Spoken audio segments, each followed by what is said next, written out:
Today, I'm going to be reviewing a book that is over 30 years old, and I'm going to be talking about it like it's brand new. I have finally gone ahead and read through the first of the Thrawn Trilogy of the Star Wars EU Heir to the Empire, which is right here.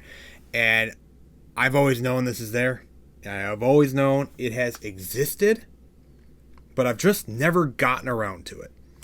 And I guess I kind of fell for the whole, oh, it's not canon anymore because Disney made it not canon. And, for some reason I thought of that as some sort of legitimate reason to not read it. But as of late, Disney has kind of not been doing that well with Star Wars. And I'm kind of fed up trying to find anything that I really am interested in within their new stuff. They've had a few good things with Disney, but overall it's been a pretty rough ride. So I'm finally at this point.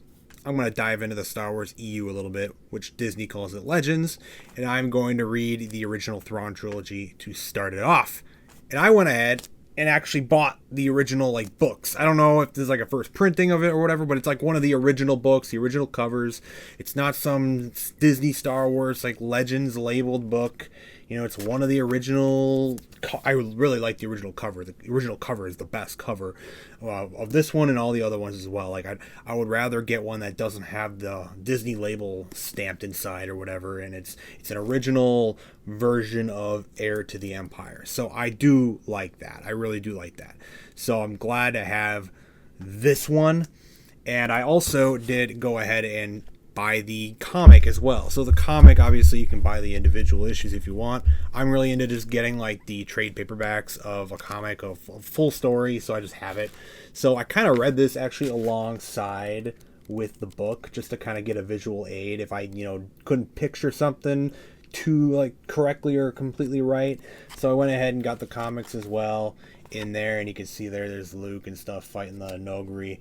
So it's kind of nice to have this alongside this as well, and it's kind of a good story just to put together. You got a visual aid of what could actually be going on. Now obviously the art is a certain taste. You may like it, you may not. Luke's lightsaber is blue in the comic. I don't know why they did that. It's pretty much a mistake there, but it was really cool to kind of have this alongside. I'm not going to be really reviewing the comic. My overall thoughts of the comic is, the art is not my favorite, but overall it's just the Heir to the Empire story just kind of cut down a little bit. It's not as good as the actual book, but when you read it alongside the book, it adds a lot to it if you want a visual aid. So I'm reviewing the book though in general. I'm just going to have little comic slides just to kind of have a visual here. But let's get into the book. I'm going to cover a few of the big stories of the book, some of the new characters that are in this book. For this specific book, in this story, these are new characters, and I will be getting into them and the new story here. I'll be probably saying it's new because it's new to me. So let's get to the Heir to the Empire. Book 1 of 3 of the Thrawn Trilogy. Now, the one big character that I've been aware of, obviously, is Grand Admiral Thrawn, because Disney has even tried to bring him into canon and do things with him, which they've done some things with him that I have liked. I have mentioned many times that I did like Star Wars Rebels. May not be everyone's cup of tea. I thought it was actually fine. I liked a lot of the stories and some of the characters in it. I don't like Ahsoka and what they did with Thrawn and that, and the characters in that. That really put a bad taste in my mouth for the character of Thrawn and what Rebels was. It just, they even messed up their own thing with Disney there. So Thrawn, okay, I want to get a better story with Thrawn finally, because what they did with him in Ahsoka, awful. So I want to see Thrawn in his prime. This is obviously going to be prime Grand Admiral Thrawn, because this is the original story that he's in. So we introduce Grand Admiral Thrawn right off the bat. He comes in, he's talking with Captain Pellaeon, and we get to have this quick introduction of Thrawn, just kind of chit-chatting with him. And you immediately get to see that he is the new threat to the Rebellion. He still calls them the Rebellion, even though it's the New Republic, established now. And this first book especially, I don't know, I haven't, at this point recording, I have not read the other ones yet, but they are very much establishing that the Empire, yes, they were defeated on Endor, and the rebellion, the movies ended there where the Empire was ultimately defeated, the Emperor was defeated. But the Empire itself, it's going to take a little bit to go away. So there's still factions out there that have Imperial control and whatnot, and Thrawn now is the man in charge. He is the Grand Admiral. And I think it is incredibly interesting because this is a type of villain that, our characters haven't really dealt with yet. They've been dealing with Darth Vader and the Emperor. Darth Vader is a character that's very linked with Luke, and then the Emperor obviously is like the higher up of what he did with Vader, and it's like that whole thing of mainly with Luke. But now we have this character who's from the outside, not really a personal connection in any type of way whatsoever to our main characters, but he's very strategic, very, very intelligent, and that is another type of villain that is just very cool. I really like how Thrawn operates and how calm and cool he can be at certain points when you think a Vader would explode at somebody and choke someone out with the Force.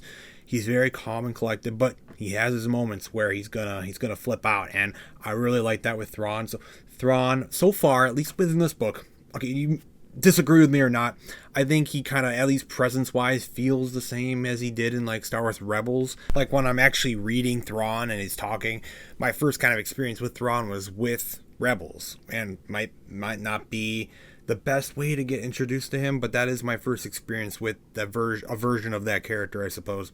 And I do read Thrawn in this book under Lars Mikkelsen's voice, which I think his voice is still perfectly fine for Thrawn, even if I don't like him in Ahsoka. Him in Ahsoka looks rough. Like, I don't like it at all. The physical presence and just the character itself, he just isn't working in Ahsoka. In Rebels, I think it worked a little better, for sure, but I think in this story it just works the best because you have this new villain coming in, taking control of the Empire, incredibly intelligent mind taking on our main heroes of Star Wars. He's not facing Ezra Bridger, or he's not facing Hera Syndulla. He's facing Luke Skywalker. He's facing Han Solo. He's facing Leia, Princess Leia. He's facing all these characters. He's not facing these cartoon characters on a Disney Plus show or a Disney XD show. It's different. It's definitely the better scenario for Thrawn, for sure. So it is good to finally see him as the actual one in control rather than in Rebels where he's just kind of there alongside with the Emperor and, the rest of the Empire still before Luke defeated the Emperor. So after we are immediately introduced to Thrawn, we jump back to our characters. Our main character is Luke Skywalker. We get to see him on Coruscant. Now you may, if you read this book around the time that I did, way later than when it came out, you may think, oh, Coruscant, yeah, of course, Coruscant's there. It makes sense that they'd be there. It's like kind of like the center there for just the galaxy and whatnot. It makes sense to go there. But the thing is, Coruscant, this is before the prequels. This story and the comics even were put together before the prequels even came out. So we're seeing it before the movies. So we're seeing our main characters, Luke, Leia, Han, all within Coruscant. We've never seen them on Coruscant before, and this is also done before the prequels. So this is one of our first experiences with Coruscant, and it's cool to see how George obviously went in and adapted that planet and that whole entire city planet. I thought that was really cool, just to kind of think about like, oh yeah, Coruscant, like. This book came out almost like a decade before the prequels even started. So we're getting the Coruscant. Luke's on Coruscant, and he's immediately in this situation where, he still feels connected to Ben Kenobi, Obi-Wan Kenobi, Yoda, and all of them. And he's starting to lose connection to them. And immediately in this book, he loses connection to Obi-Wan Kenobi. So we really don't get to see, or at least hear from Obi-Wan within the Force to Luke in this book, except for the beginning when Obi-Wan's like, see ya, I'm leaving. So Obi-Wan leaves and he's kind of out on his own. He's going to figure out how he's going to be a Jedi on his own now, and how he's going to move forward in the galaxy as this new generation of Jedi, and he needs to just figure out the path forward. And one of those paths forward would be with Leia, and that is something they do set up in this book, where Leia is actually been training with Luke, and she's also there on Coruscant with him. You get to see 3PO again, and she's actually pregnant with twins. And I'm aware that those characters, I believe, go on in the further stories, which I hope I get to at some point, where they're like full Jedi and whatnot. But they already tell us that like these kids are most likely to be Jedi, and she's already pregnant with twins. That already gives you the idea of like, okay, there is your potential start and beginning to your new Jedi order and whatnot that you can start to do with Leia, Luke, her kids, and then you go on from there and maybe find other people with the potential to be Jedi. So it kind of establishes this beginning point of like, okay, now Luke has a new mission here after the Empire is kind of defeated, or at least the Emperor is defeated, and now they gotta move on, especially from Obi-Wan as well. He's got to figure it out on his own. So I know the book is over 30 years old, but to me, it's like these are the new characters in this story, and some of the new characters in this story are Mara Jade, Talon Karrde, and you also have Jorah Sabaoth with the whole Thrawn side of the story. And Mara Jade and Talon Karrde are quite interesting, and I know Mara Jade goes off to do several different things in the future here of the, the Skywalker, bloodline, and I know she marries Luke and all that stuff. There's things I know, but I don't know exactly what the stories were and exactly how they happened, so I have yet to get into that still, but there are obviously things I know. These are older stories. They're not necessarily that new anymore. They're even older than, some of the prequel movies, so it's different. It's new, but not new to me. So you got Mara Jade, who really hates Luke Skywalker. She's this mysterious character that kind of works for Talon Karrde, and Talon Karrde is basically like the new Jabba the Hutt. He's kind of in control of everything now since Jabba's died. And Talon Karrde, I know we have Grand Admiral Thrawn. I think Thrawn probably takes the number one spot of like the new characters, officially like new characters in this story. But Talon Karrde, I really like Talon Karrde, and I think he's going to have some bigger story, or at least more story here in the next two books, at least for this Thrawn trilogy. But I really like Talon Karrde and his kind of smuggler type of personality and character. It's almost like feels like an early Han Solo almost, where he would be before he got into the whole meeting Luke and Leia and all that stuff. It's like he's in charge, but he's kind of working for the Empire a little bit. He's also gonna kind of try to help out the rebellion in some way. He's gonna play both sides when he needs to and what works for him best. I really, really like that character, and at the end, obviously, he kind of helps out with the rebellion more in the end, and he kind of works against Thrawn. But I mean, you have Thrawn coming down to get Yasala Mari, and he's kind of helping Thrawn with that, but he's also kind of talking with Han and Lando and stuff. And I just really like Talon Karrde so far. Probably way more than Mara Jade, at least at the moment, because Mara Jade is a weird one for me, at least for this book. Like, I think she's okay, but Mara Jade is a character that, like, she comes in, she's very mysterious. You don't know much about her at all. You can't really get an idea of what's going on. And even when she tells her story about being the Emperor's hand and how she served the Emperor, personally, like, they may go into it later. I know there's lots of stories about Mara Jade, but for this specific story, this is my first story that I've read of her telling the story of being, like, side by side with the Emperor, and doing secret type of missions for the Emperor. Obviously, she's like Force sensitive. She was like probably like an assassin of some sort, a dark Jedi or whatever, working for the Emperor.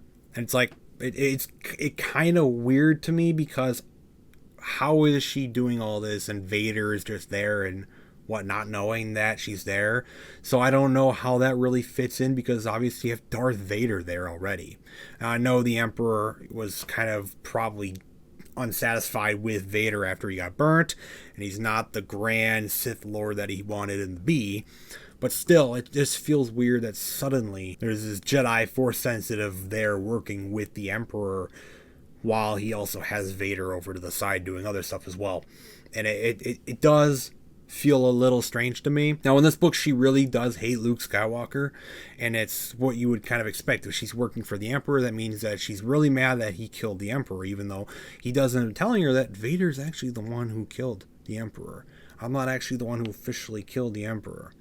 But she still kind of blames him for that, because that was her life. Her life was serving the Emperor, being the Emperor's hand. And that's kind of why she's very mad with him.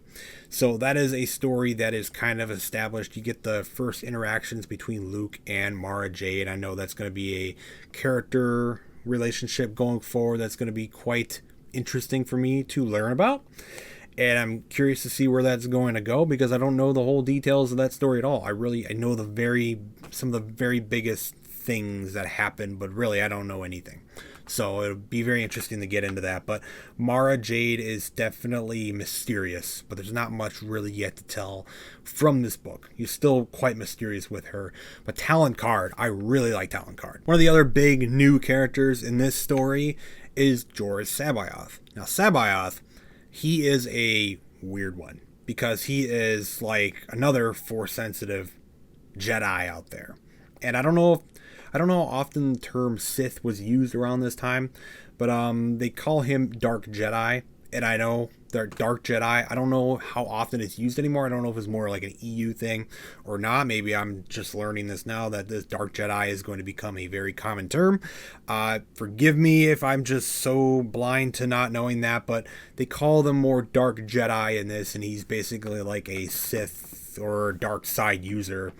And he's a clone of a Jedi who died. So there's Joruus C'baoth, and then there's Joruus C'baoth with 2 U's in his name. That's kind of how they establish it there. So this one is the bad one. This is the bad one who's still alive, and he's out there guarding Mount Tantiss. Mount Tantiss is something that has also been brought into canon. So Disney is doing that. Even though they got rid of Legends and EU stuff, they still want to go back and use it. Kind of weird that they got rid of it, but then they want to use it again. That is really strange, but they are trying to establish it in some way with the Bad Batch show. But I think I can already see that this is going to be a lot more interesting to me than what they're doing in Bad Batch, because the Bad Batch show just ain't really it for me.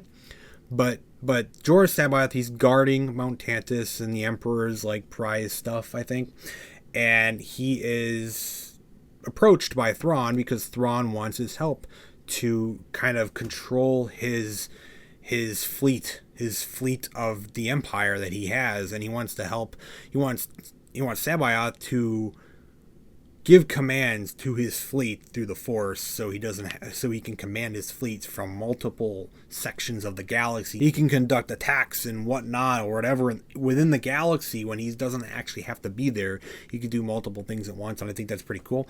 But he obviously does confront C'baoth at first. It's a little confrontational, but he convinces him, because the whole C'baoth story in this is that he'll help Thrawn, but he wants Luke and Leia, and he wants Leia more specifically because he wants the twins that Leia is going to have, because he wants to train Jedi to become Dark Jedi or something like that. He wants to kind of start his own little Dark Jedi thing, kind of like Luke almost in a way, but he wants to do his own evil stuff, and he wants them. He wants the Jedi. He wants Thrawn to bring the Jedi to him, and that's kind of the trade-off that they're trying to get. So that's where the whole Thrawn coming after Luke and Leia stuff happens. That's where it all kind of twines together. They're trying to get Luke and Leia for C'baoth. C'baoth that's kind of all his character really does in this book. He just kind of, yells at Thrawn every now and then, like, where are my Jedi? Where are my Jedi? Give me my Jedi already. Why am I serving you if you don't get me my Jedi? I know we're going to see a lot more of him going forwards, obviously. That's the whole Jedi side of the story for this Thrawn trilogy. But for that part of the book, that's really it. That's really all he does in this, is that he helps Thrawn command his fleet a little bit, and he wants the Jedi. But he does actually influence the Force a little bit, call in the Force to call Luke, try and capture Luke, because Luke, so far at this point, doesn't really think there's any other Jedi out there. So he uses the Force to manipulate it a little bit, or call to Luke through the Force, and Luke thinks there's another Jedi out there, and he's going to go get to him, and that's how there's kind of this whole confrontation with Thrawn and Luke with his X-Wing. And that's kind of really it, though. Like, C'baoth is just after Luke and Leia right now, and that kind of leads to the whole Leia storyline that also happens in this book. Now, if I have to pick out a point in the story that is probably my least favorites, at least so far, is like the politics stuff within the New Republic. You got this new character of Fela or something like that. I don't know how to say his name exactly. Like Fela versus Admiral Akbar, and I don't know how to feel about it. It's like this new government of the New Republic, and they're trying to figure themselves out. So I guess from that perspective, it is quite interesting to see how they build themselves and how they're going to operate. But really, I didn't find the Akbar, like, civil war almost type stuff between him and Fela, this Fela senator or whatnot. I didn't find it too interesting so far, but I mean, It could get bigger. Obviously the end of the book teases that there's going to be quite a bit more, and I'll get into that once I get into the next book. But Admiral Akbar gets arrested at the very end, so that's kind of leading into the politics stuff getting a little heavier again in the story. So they got multiple different stories going on here, just to kind of establish this actual sequel era, really, of our main characters. And I think that's cool. You're establishing multiple points in this story to kind of establish where you are in the galaxy and what's going on right now. Not just that Thrawn's out there, not you don't have Mara Jade and Force stuff. You also got some politics going on, and I think it is good to have that in there. I mean, the prequels did quite a bit of it, and I think that was really awesome stuff. I mean, Clone Wars did it too. I like the Clone Wars, and they did a lot of the politics stuff too. And I think it could be really interesting. I just found it at least my least favorite part of the book. Like, I kind of wanted to move on a little bit from it to get to the other stuff. But it wasn't bad. It was just probably my least interesting part of the story. Now, when it comes to Leia, I mentioned she was in the beginning of the book. I mean, she's pregnant with the twins. Sabayoth is after her and stuff. But really, Leia's story in this isn't too complicated. In the beginning, she's all running around with Han and Luke, and basically trying to escape the Nogri, which is the same species as Thrawn's right-hand man, Rook. And they're basically getting sent out to go and try and capture Leia and Luke, I think, but more Leia because of the twins. So they're really trying to get to Leia. And they keep sending them out in multiple different missions and whatnot to go get Leia, so they can hardly escape these Nogri characters, these species. And you get multiple encounters with them. And this is because Sabayoth wants Leia. So ultimately, they end up sending her to Kashyyyk, and she hangs out with the Wookiees for a little bit. You got a Wookiee there that talks weird English because he's got a speech impediment, which I think was kind of interesting. I don't know how that would sound. I mean, maybe some of the audiobooks got that in there, but that might sound really weird. I don't know. I don't know how a Wookiee speaking English would sound. But you got a Wookiee there kind of in charge, and he speaks some English, so Leia can talk to him. She takes refuge there for a little bit. And there's this really weird thing with Leia where at the end she does end up getting found by the Nogri. They attack. And one of the last ones that attack her ends up finding out and seeing who Leia really is. And once they capture this one last Nogri there on Kashyyyk, they interrogate him, and he almost bows to her and says, "Oh, you're the daughter of Lord Vader. Lord Vader, man, we served him. He was the greatest." So they start calling her Lady Vader and stuff, and it's she almost has to pretend to be loyal to Vader. And it's really strange because I don't know how much she really knew about Darth Vader. We didn't really see her interact with Vader all that much in the movies, as much as we did with Luke, obviously. But yeah, I just thought that was really weird. Calling Leia Lady Vader. That was just very strange to me. But now she's got this weird deal that she's going to try and help the Nogri. Instead of them coming after her, she's going to try to help the Nogri because, I'm the daughter of Darth Vader and he helped you guys, so I'll help you guys if you stop coming after me, and I'll meet you at a certain meeting and we'll do all that. So that's a story they did set up for the next several books probably. But Leia didn't do that much. She kind of hid around through the book, and I mean, she had a big part. She just didn't do a whole lot because she was basically just trying to escape the Nogri, and that was about it. Another big thing they introduced in the Heir to the Empire story is the Salamari, lizard alien creatures on the planet of Merkur. I don't know how to say the planet's name exactly, but it's the planet where Talon Card and Mara Jade are held up. It's kind of where all the stories converge, kind of near the end with Luke, Han, Lando, Thrawn, all them characters. They all kind of converge into that. The end of the book really kind of takes place in that. A lot of the book does, at least. And that's where the Salamari are. And Thrawn kind of keeps them on his ship because these lizard alien creatures are able to actually deflect the Force. And they kind of keep Sabayoth in check on the deck, so Sabayoth doesn't use the Force on Thrawn in any way. So he kind of keeps them around him to kind of keep the Force users from kind of using the Force on him, and he uses that to his advantage. And I think that was really cool because that's something they haven't used yet in Disney Star Wars, which I don't know if they ever will.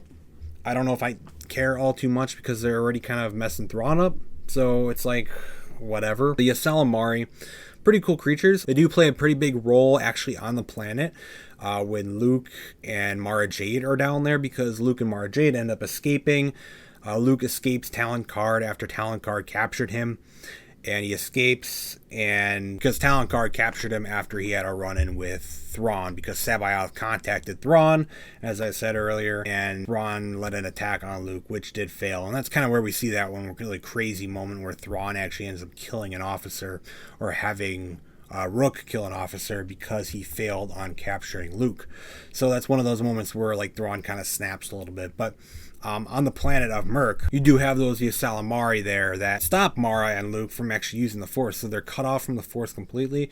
It kind of messes with Luke a little bit because he's become so entwined with the Force and talking with Ben and, you know, knowing his surroundings and just being the Jedi that he is. And once he gets on this planet, he's like cut off from it all. You know, it's weird to him. And then once he gets into the Force, when he escapes Talon Card, once he escapes into the forest and Mara Jade, you know, runs after him, they have to fight off some creatures in the forest and make their way out and try to make their way out with the stormtroopers on the other side waiting, because Thrawn knows that they're there. They have to do all this stuff without the Force. I mean, he's got his lightsaber there, but, you know, the Ysalamari are just kind of messing with that whole thing. Now, I'm not really going in order here. I'm just kind of bringing up some of the biggest points. I didn't really plan on going in order, but one of the big things that they did in this book earlier in the book was Luke actually did go back to Dagobah for a moment to figure out what was kind of going on, and there was a potential dark Jedi that was there, and Yoda might have like fought him or something. And he goes back to the dark cave that we saw in Empire Strikes Back. And we got to see him go back in there and have this freaky vision of Mara Jade before he even met her. And she was there on Jabba's sail barge in the vision. And he didn't ever saw her there before. And we did learn when Mara Jade told Luke then in the forest about being the Emperor's hand that she was there in Jabba's palace, but never got to actually go onto the sail barge to capture her and I think kill Luke. I don't know if it was to kill. I think it was to kill Luke. But yeah, that was her whole mission there with the Emperor. So she was there in Jabba's palace when Luke was there trying, you know, to negotiate and get Han out and whatnot. She was there in the background as a dancer, I believe.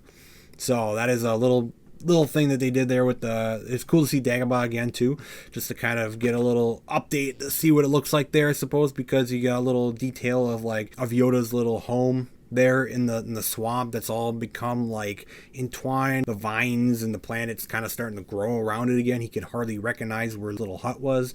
So it's kind of like Yoda's gone, long gone now, and things are starting to almost go back to normal there. And his presence is fading from that planet. So interesting little tidbit there that they made him go back to the dark cave again, where he fought that vision of Vader that was like him in the mask and stuff. So it's cool. In this book, they do a lot of like little references, like remember this in the movies, remember this happened or this happened, just to kind of get you caught up. Like, oh yeah, this is what happened to these characters, if you need a little bit of a reminder. Now, my favorite Thrawn moment in this book, I think, was probably when he was kind of trying to figure out where Leia was going when they were still trying to capture her, send the Nogri out to find her, and she kept eluding them. And there was this whole swap that they were going to do with Lando's ship, and Lando was going to go with Han Solo and the Millennium Falcon, and Leia was going to go off with Chewbacca. And C-3PO was going to use like Leia's voice as like a little voice modular thing to fly around in the Millennium Falcon pretending to be her so she could go hide out with the Wookiees. Well, there was this whole thing of Thrawn calculating how Leia is actually on the Lady Luck ship that is Lando's. And Lando used his ship to go to Kashyyyk with the Wookiees. And there was this whole scene, like Thrawn just figured it out. Like he knew exactly what was going on, what they were doing, you know, how many people would go on one ship or the other ship. I thought that was an incredible moment there, incredible scene or story point in the book. I loved it. I love just seeing Thrawn do that, and I don't think Disney's really established Thrawn doing things like that all too much, and I would love to see them do it.